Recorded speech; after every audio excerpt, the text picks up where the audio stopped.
Scholarship के form के लिए सबसे पहले आपको एसएसओ आईडी की जरूरत पड़ेगी। तो अगर आपके पास एसएसओ आईडी नहीं है तो रजिस्ट्रेशन पे क्लिक करेंगे और नई एसएसओ आईडी बनाएंगे, जहां पर आप जन आधार कार्ड और गूगल दोनों से एसएसओ आईडी बना सकते हैं।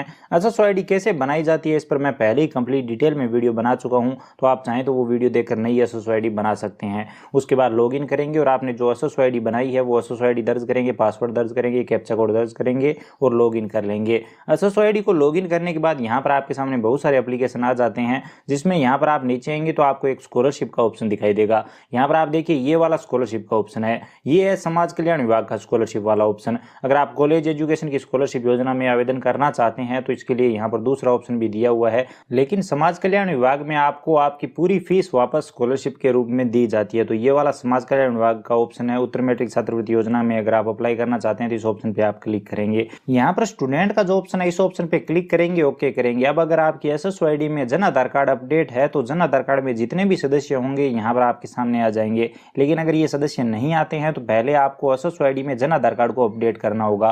तो यहाँ पर आप जिस भी सदस्य के नाम से स्कॉलरशिप का फॉर्म भरना चाहते हैं उस सदस्य को सिलेक्ट करेंगे और यहाँ पर उस सदस्य के आधार नंबर आपसे मांग लिए जाएंगे, तो आधार नंबर दर्ज करेंगे और ओके करेंगे।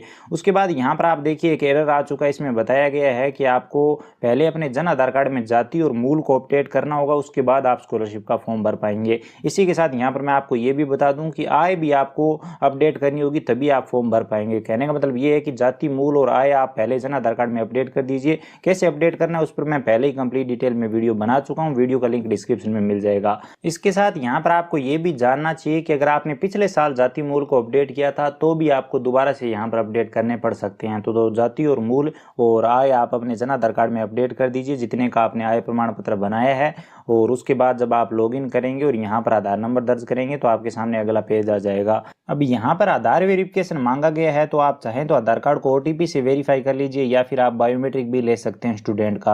अगर आधार कार्ड में मोबाइल नंबर रजिस्टर नहीं है तब आप ओटीपी के ऑप्शन का चुनाव नहीं कर पाएंगे, आपको स्टूडेंट का बायोमेट्रिक ही लेना होगा, तभी आधार कार्ड वेरीफाई हो पाएगा और आप आगे बढ़ पाएंगे। चलिए हम फिंगरप्रिंट वाले ऑप्शन का चुनाव करते हैं और यहाँ पर स्टूडेंट का फिंगरप्रिंट ले लेते हैं। जैसे ही यहाँ पर स्टूडेंट का फिंगरप्रिंट आ जाएगा तो यहाँ पर वेरीफाई करेगा एक ऑप्शन आएगा, इस पर क्लिक करना है।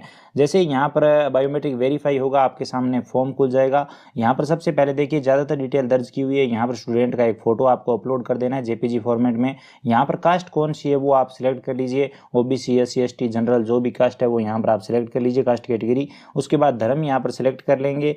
धर्म सेलेक्ट करने के बाद यहाँ पर पूछा जा रहा है क्या आप अल्पसंख्यक से है या नहीं, तो वो भी यहाँ पर ऑटोमेटिक सिलेक्टेड है। उसके बाद आपकी वैवाहिक स्थिति क्या है वो यहाँ पर बता देंगे। अब यहाँ पर उस व्यक्ति के आधार नंबर आएंगे जिस व्यक्ति के नाम से आपने आय प्रमाण पत्र बनाया है। कहने का मतलब ये है कि आपके परिवार में जो भी कमाने वाला है, जैसे अगर आपके माता पिता हो सकते हैं, आपके बड़े भाई हो सकते हैं, तो उनके आधार नंबर यहाँ पर आप दर्ज कर दीजिए। उसके बाद आप विधवा माता के बच्चे हैं या नहीं, आप अनाथ है या नहीं, आपके सभी विधवा है या नहीं, आपने तलाक दे दिया है, इस प्रकार के प्रश्न है यहाँ पर, तो यस या नो में आप सिलेक्ट कर लीजिए।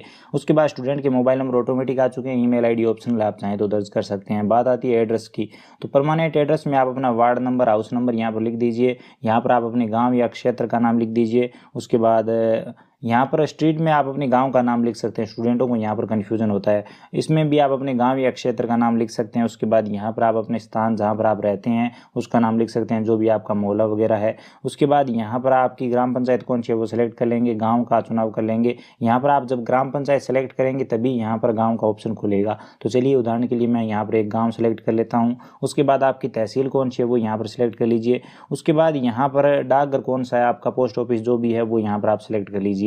परमानेंट एड्रेस अर्थात स्थायी पता दर्ज करने के बाद यहाँ पर करंट एड्रेस अर्थात वर्तमान पते के बारे में पूछा जा रहा है। अगर आपके दोनों एक ही है, वर्तमान पता और स्थायी पता, तो यहाँ पर नो सिलेक्ट रखेंगे, नहीं तो यस करेंगे और यहाँ पर अलग से वर्तमान पता दर्ज करेंगे। लेकिन अगर वर्तमान पता और स्थायी पता एक ही है तो यहाँ पर आप नो पे क्लिक कर देंगे, अलग से आपको वर्तमान पता दर्ज करने की जरूरत नहीं होगी। तो ये आप ध्यान में रखें, लेकिन अगर अलग अलग है तो आप अलग अलग दर्ज कर सकते हैं। उसके बाद आपका एमपी निर्वाचन क्षेत्र कौन सा है वो यहाँ पर सिलेक्ट कर लीजिए, एमएलए निर्वाचन क्षेत्र कौन सा है वो यहाँ पर आप सिलेक्ट कर लीजिए। तो ये मोस्टली यहाँ पर जिला और तहसील आते हैं। उसके बाद यहाँ पर बैंक डिटेल आती है, आपका खाता जनधन है या नहीं, यानी जीरो बैलेंस वाला अकाउंट है या नहीं, वो यस या नो में सेलेक्ट कर लीजिए। बैंक अकाउंट डिटेल है, जन आधार कार्ड से आ चुकी है, कोई कमी लगती है तो पहले आप जन आधार कार्ड में बैंक अकाउंट डिटेल अपडेट करें। बैंक ब्रांच कौन सी है वो यहाँ पर लिख दीजिए। राज्य का नाम ऑटोमेटिक आ चुका है। कई बार यहाँ पर MISCR नंबर भी मांग लिए जाते हैं, तो ये भी आपको बैंक डायरी में मिल जाएंगे, वहां से देकर ये दर्ज कर दीजिए। अब आपका मूल निवास जारी करने वाला जिला कौन सा है वो यहाँ पर आप सेलेक्ट कर लीजिए। तहसील कौन सी है मूल निवास जारी करने वाली वो यहाँ पर आप सेलेक्ट कर लीजिए। 10वीं क्लास आपने कौन से वर्ष में पास किया वो यहाँ पर आप सेलेक्ट कर लीजिए। अगर आपने इनमें से किसी ईयर में पास किया तो वो सिलेक्ट कर लीजिए। अगर आपने 2015 या फिर 2015 से पहले पास किया तो आप ये वाला ऑप्शन सिलेक्ट कर लीजिए। जैसे कि हमने यहाँ पर 2013 में पास किया तो हम ये वाला ऑप्शन सिलेक्ट करेंगे, जिसमें 2015 से पहले का कोई भी साल हो सकता है, तो आप अपने हिसाब से सिलेक्ट कर लीजिए। उसके बाद आपने कौन से बोर्ड से 10वीं की है वो सिलेक्ट कर लीजिए।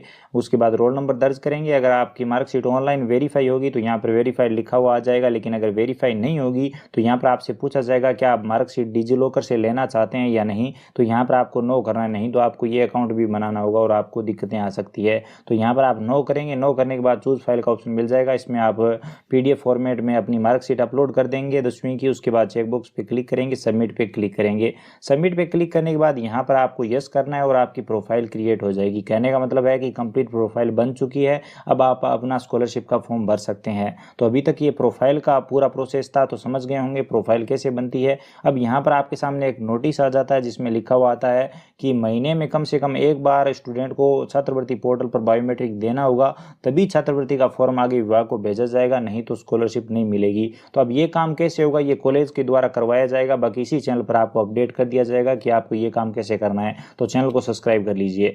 अब चलिए बात करते हैं कि छात्रवृत्ति का फॉर्म कैसे भरना है। तो छात्रवृत्ति का फॉर्म भरने के लिए यहाँ पर आएंगे। अब तक हमने प्रोफाइल बनाई थी, अब यहाँ पर न्यू एप्लीकेशन पे क्लिक करेंगे। न्यू एप्लीकेशन पे क्लिक करने के बाद फिर से आधार वेरिफिकेशन करना होगा, तो यहाँ पर आप बायोमेट्रिक या फिर OTP का ऑप्शन चुन सकते हैं, जो भी आपको सही लगे। कहने का मतलब ये है कि अगर आधार कार्ड में मोबाइल नंबर रजिस्टर है तब तो आप OTP वाले ऑप्शन का चुनाव कर सकते हैं, OTP भेज सकते हैं, नहीं तो आपको स्टूडेंट का बायोमेट्रिक ही लेना होगा, कोई और दूसरा ऑप्शन नहीं है। तो OTP वाले ऑप्शन का चुनाव करते हैं, OTP भेजे पे क्लिक करते हैं, मोबाइल नंबर पर OTP आएगा, OTP देंगे। जैसे ही OTP देंगे यहाँ पर आपको बता दिया जाएगा कि आप कौन कौन सी स्कॉलरशिप योजना के लिए एलिजिबल है, आप कौन कौन सी स्कॉलरशिप योजना में अप्लाई कर सकते हैं।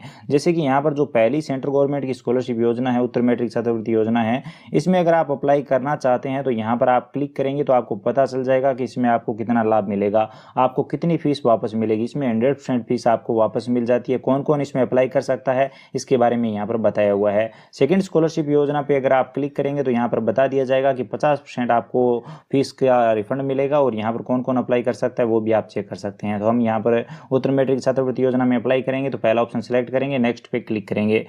अब यहाँ पर बैंक अकाउंट के बारे में कुछ जरूरी जानकारी आ जाती है। सबसे पहले बता दिया जाता है कि कौन से खाते में आपके पैसे आएंगे, तो वो खाता नंबर यहाँ पर आप चेक कर सकते हैं। इसी के साथ यहाँ पर बताया जा रहा है कि अगर विद्यार्थी के पास खुद का बैंक अकाउंट है तो पहले वो bank account Jan Aadhaar card में अपडेट करें, उसके बाद स्कॉलरशिप का फॉर्म भरें, तो ये भी आपको ध्यान में रखना है। इसी के साथ सेकंड जो पॉइंट है उसमें बताया हुआ है कि अगर बचत खाता है तो कम से कम खाते में, अगर प्राइवेट बैंक है तो 5,000 रुपये होने चाहिए, और अगर सरकारी बैंक है तो 1,000 रुपये कम से कम खाते में होने चाहिए। तो इसी के साथ यहाँ पर यह भी बताया हुआ है कि अगर 30,000 से ज़्यादा स्कॉलरशिप मिल रही है तो खाता को, जो माइनर खाता है उसे अपडेट करवाएं। इसी के साथ यहाँ पर यह भी बताया गया है कि अगर खाते में कोई गलती है, बैंक अकाउंट नंबर में कोई गलती है, तो पहले जन आधार कार्ड में अपडेट करें। बैंक अकाउंट की किसी कमी की वजह से अगर स्कॉलरशिप नहीं आती है तो इसमें पूरा दोष स्टूडेंट का ही माना जाएगा। तो यहाँ पर अगर आप इन सभी बात से एग्री करते हैं तो यस पे क्लिक करेंगे और यहाँ पर छात्रवृत्ति के लिए अप्लाई करेंगे। इसके लिए सबसे पहले आपको यूनिवर्सिटी का चुनाव करना है, आप कौन सी यूनिवर्सिटी में अध्ययन कर रहे हैं।